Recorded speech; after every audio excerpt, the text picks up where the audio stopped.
បានស្គាល់ហើយរោងភ្នំមួយដែលគេឧស្សាហ៍ទៅលេងច្រើនមែនទេនៅក្នុងខេត្តបន្ទាយមានជ័យខ្ញុំរុករោចូលតាមរោងភ្នំផងឡើងតាមភ្នំផងនិយាយរួមទៅរំតែបានឃើញទេសភាពស្អាតបែបនេះអ្នកទាំងអស់គ្នាដើររុករោឡើងភ្នំមួយហ្នឹងពួកខ្ញុំក៏បាន explore កាហ្វេមួយចំនួននៅក្នុងក្រុងបន្ទាយមានជ័យបន្តតែម្ដងចឹងនេះហើយនេះគឺជាលើកទី1មែនទេដែលខ្ញុំបានទៅដើរលេងនៅក្នុងខេត្តបន្ទាយមានជ័យចឹងនៅក្នុងវីដេអូនេះខ្ញុំនឹងនាំបងប្អូនយើងទៅដើរលេង3កន្លែងនៅក្នុងខេត្តបន្ទាយមានជ័យហើយក៏មានដំណឹងល្អមួយដែរប្រាប់អ្នកបន្ទាយមានជ័យថាឥឡូវនេះថាដែរគឺមាន promotion ពិសេសតែម្ដងដែលគាត់តែប្រើប្រាស់ជាមួយនឹង promo code TBMN25 អ្នកនាងនឹងទទួលបានការ discount រហូតដល់ទៅ 50% ចំនួនទៅ10ដងចឹងបើសិនគ្នាយើងចង់ដើរលេងនៅក្នុងក្រុងអីអាចជិះថាដាបានចឹងងាយស្រួលហើយមាន promotion ទៀតហើយកន្លែងទី1ដែលពួកខ្ញុំបានមកដល់ហ្នឹងគឺជាហាងកាហ្វេមួយដែលបែបសហសម័យចឹងដែលគាត់ប្រមូលផ្ដុំជាមួយនឹងវត្ថុបុរាណពីសម័យដើមរបស់យើងចឹងយកមកតាំងនៅក្នុងហាងកាហ្វេរបស់គាត់ហើយការរៀបចំ counter ក៏ដូចជាក្នុងហាងរបស់គាត់ហ្នឹងគឺថាបែបសហសម័យមែនទេអ្នកនាងដូចខ្ញុំមកអង្គុយផឹកកាហ្វេតាំងពីសម័យជំនាន់ពីដើមចឹងដែលយើងអង្គុយយើងស្ដាប់បទបុរាណនិយាយរួមទៅគឺថា web ល្អមែនទេអ្នកនរគ្នាហើយហាងកាហ្វេមួយនេះមានឈ្មោះថាកៃណកាហ្វេចឹងដែលខ្ញុំមើលឃើញគេរីកមិននៅលើ TikTok ចឹងពួកខ្ញុំក៏បានមក explore នៅកន្លែងហ្នឹងនិយាយរួមទៅបរិយាកាសនៅក្នុងហាងរបស់គាត់ហ្នឹងគឺថាបែបពីដើ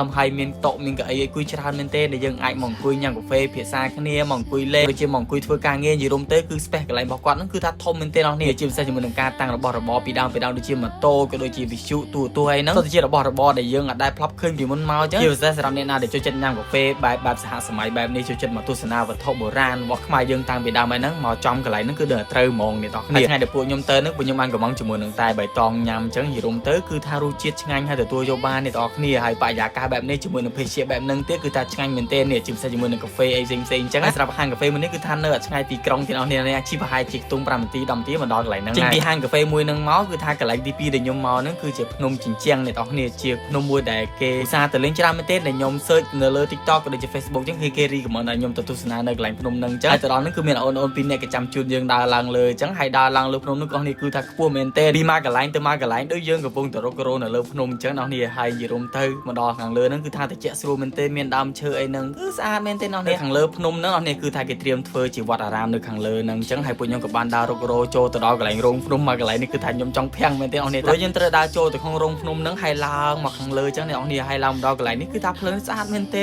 គេដាំផ្កាដាំដោយសារតែនៅខាងលើហ្នឹងគេធ្វើអត់តន់ហើយទេអ្នកនេះប្រហែលជាដូចជាគេផ្អាកការសាងសង់ចឹងតែខ្ញុំទៅតាមអូនហ្នឹងទៅហើយពេលឡើងទៅដល់លើទៅគឺថាឃើញទីក្រុងទាំងមូលហ្មងអ្នកនរគ្នាហើយបរិយាកាសនៅលើភ្នំហ្នឹងគឺថាមានខ្យល់បក់មកទៅជាអ្នកនរគ្នាបើចង់ទៅលេងអាចទៅលេងបានចឹងចេញពីកន្លែងហ្នឹងមកពួកខ្ញុំក៏បន្តដំណើរមកកន្លែងហាងមួយទៀតដែលខ្ញុំឃើញគេរីកមិនច្រើនមែនទេហើយទៅផ្ទុះថ្មីដែរឆ្ងាយពីភ្នំជញ្ជាំងមិញទេអ្នកនរគ្នាជីប្រហែលជាខ្ទង់10នាទីអីហ្នឹងគឺមកដល់កន្លែងនេះគេរៀបចំបែបលក្ខណៈបែប camping ចឹងមានតុមានអីដែលយើងអាចមកអង្គុយបែបឈើញ៉ាំអីក៏ដូចជាផឹកត្រីផ្សេងចឹងថ្ងៃដែលខ្ញុំទៅមិនមែនចំថ្ងៃសៅរ៍អាទិត្យទេអ្នកនរគ្នាប៉ុន្តែគ្រប់កញ្ចក់គឺថាពេញតែម្ដងហើយប៉ុន្តែយើងសល់កន្លែងអង្គុយខាងក្រៅដែលយើងអាចទៅអង្គុយក៏ដូចជាជីតងយកលេងបានអីចឹងហើយខ្ញុំឆ្លាញ់ជាងគេនេះបរិយាកាសដែលគេរៀបចំនៅកណ្ដាលបែប camping មានតង់មានតុហើយមានគេកាត់ភ្លើងអីចឹងហើយត្រង់ក៏បានសាកជាមួយនឹងទ្រីងរបស់គេអ្នកមានគុជមានអីចឹងសម្រាប់គ្នាយើងណាដែលចូលចិត្តថតរូបអីអាចមកកន្លែងនេះបានថតរូបបែបដូចកំពុងទៅនៅជើងភ្នំបោះតង់ໄວចឹងតែក៏ពិតមែនទេអ្នកនរគ្នាហើយកន្លែងហ្នឹងក៏មានម្ហូបលក់ផ្សេងណាខ្ញុំទៅដល់ខ្ញុំកំងជាមួយនឹងប្រហិតតកួនរបស់គាត់ហើយជាមួយនឹងប៉ាតេបំពងអីចឹងគឺថាឆ្ងាញ់មែនទេអ្នកនរគ្នាហើយតម្លៃធូរថ្លៃទេចឹងមកលេងខេត្តបន្ទាយមានជ័យអាចឈៀងចូលមកសាកន្លែងគាត់បានចឹងសម្រាប់វីដេអូរបស់adminគឺមានតែប៉ុណ្្នឹងទេជួបគ្នានៅវីដេអូក្រោយបាយ